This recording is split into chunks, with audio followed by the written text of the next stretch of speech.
బుడంకాయ పప్పు మామిడికాయ రెండు పూసి స్ప్రెడ్ చేసి అంత రొట్టెలు కాల్చిన. వెల్కమ్ టు మై బొమ్మరీలు సునీతాస్ కిచెన్. రొట్టెలు చేస్తున్నానండి. పప్పు పూసి రొట్టెలు చేస్తున్నాను.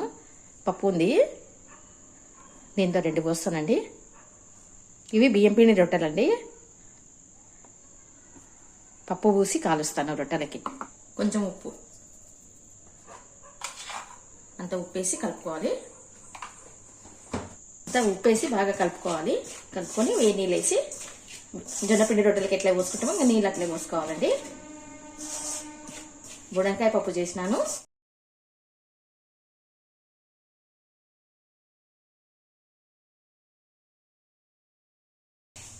అంత పిండికి పిసుకోకూడదండి. మనం రొట్టెలు ఒక 2-3 రొట్టెలకు పిండి పిసుకుంటే బాగుంటుంది. బాగా ఇట్లా మదాయించాలండి పిండిని. ఎంత బాగా మదాయిస్తే అంత బాగా చీలిక లేకుండా వస్తుంది రొట్టె.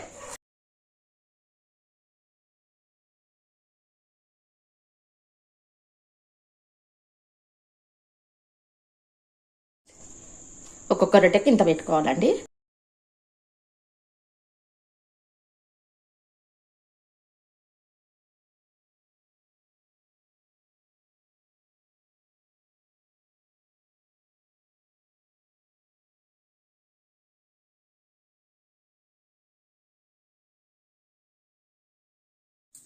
కొంచెం గట్టి పెట్టుకుంటే చపాతీ లాగా రుద్దొచ్చండి రొట్టె. ఇట్లా అనుకుంటూ మళ్ళీ రుద్దాలి.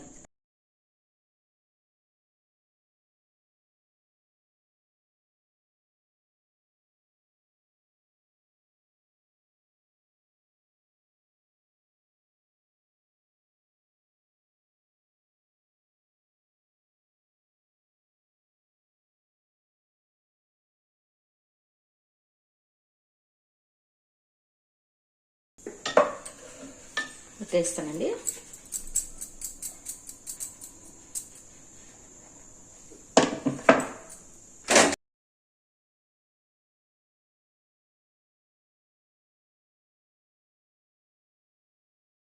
పతరాగా కొడతానండి, తొందరగా కాస్తాయి.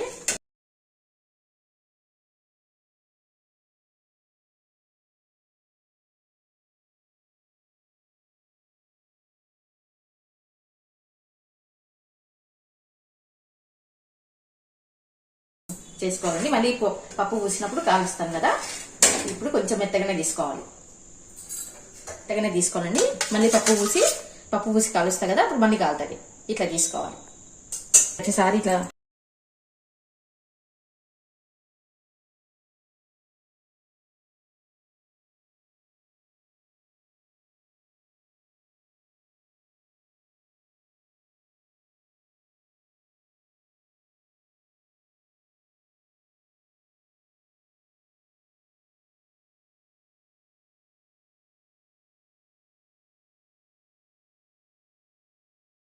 చేసే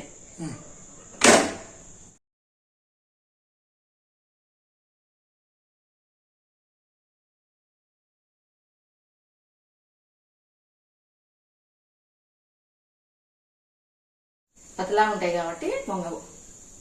మందం కొట్టే పూరిలాగా వంగుతాయండి. నేను చాలా పతలాగా చేస్తానండి రొట్టె.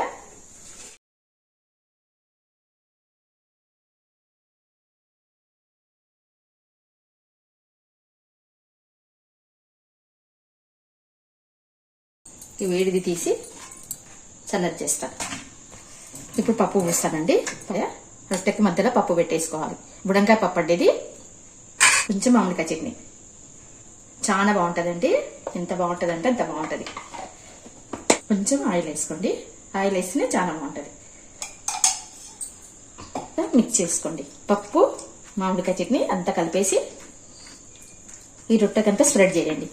రొట్టె ఉంది కదా, ఆ రొట్టెకంతా స్ప్రెడ్ చేయాలి. పప్పు మామిడికాయ చాలా బాగుంటుందండి. ఇంకా మీరు ఇట్లా చేసుకుని తింటే ఇంకా వదలరు. ఇదే కావాలంటారు ఇంట్లో అందరూ. ఒక్కసారి ట్రై చేయండి. ఇట్లా పప్పు ఉన్నప్పుడు చేసుకుంటానండి నేను కూడా. బుడంకాయ పప్పు ఇది చాలా బాగుంటుంది. ఇంకా బుడంకాయ పప్పు, టమాటా పప్పు చాలా బాగుంటుంది. ఉప్పు అయ్యాను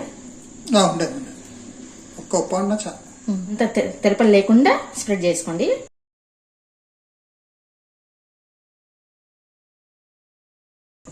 ఇప్పుడు ఈ రొట్టె తీసుకుని పెన్నం మీద వేయాలి. ఇట్లా పెన్నం మీద వేయాలి. బుడంకాయ పప్పులు ఎంత బాగున్నాయి చూడండి, టేస్టీ ఉంటాయండి.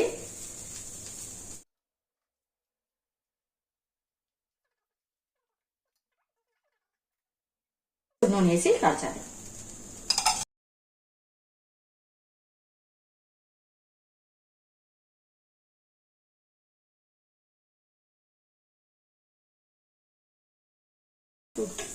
సూపర్ టేస్ట్ ఉంటుందండి. మామిడికాయ పప్పు కాదు, బుడంకాయ పప్పు. బుడంకాయ పప్పులో మామిడికాయ చట్నీ వేసి మిక్స్ మీ దగ్గర ఇంకా పుట్నాల పొడి ఉంటే కూడా వేసుకోవచ్చు, బాగుంటది. పుట్నాల పొడి ఉంటే సప్పది అది కూడా వేసి కలపచ్చు, చాలా బాగుంటది. ఇప్పుడు నా దగ్గర లేదు, పప్పు పూసినాక కూడా బాగుంటది అనమాట. రొట్టె కాల్చాలంటే ఇట్లా పెట్టేసుకోవాలి. ఇంకొకటి పూస్తాను. బుడంకాయ పప్పులు చాలా బాగుంటాయండి, పప్పు చేస్తే బుడంకాయ పప్పు చాలా బాగుంటుంది.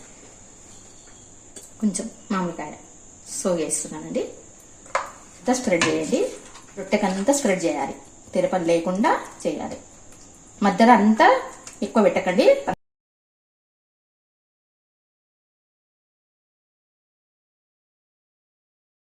చాలా ఇష్టం అండి మా వారికి.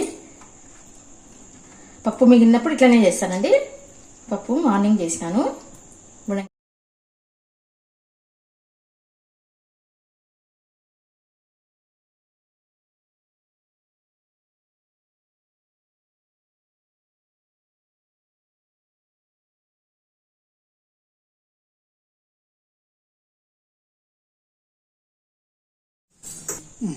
చూడండి ఎంత బాగున్నాయో.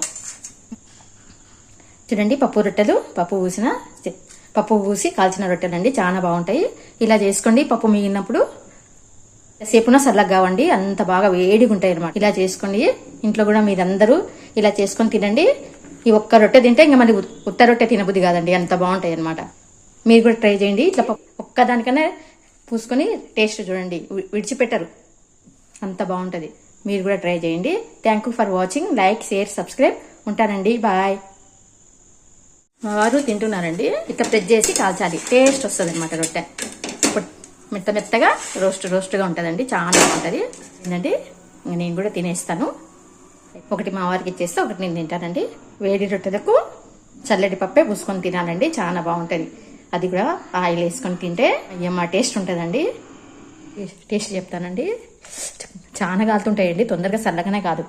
పప్పు పూసి కాల్చినా కదా, చాలా కాలుతుందండి. అయిపోయే వరకు కూడా వేడిగానే ఉంటుంది. పప్పు పూసినాక లోపల పప్పు వేడిగా ఉంటుంది. సూపర్ ఉందండి, బాగుందండి. ఉంటానండి. ఇంకా మీరు కూడా ట్రై చేయండి. ఇలా ఇది తిన్నాక ఉత్తరటలు తినండి.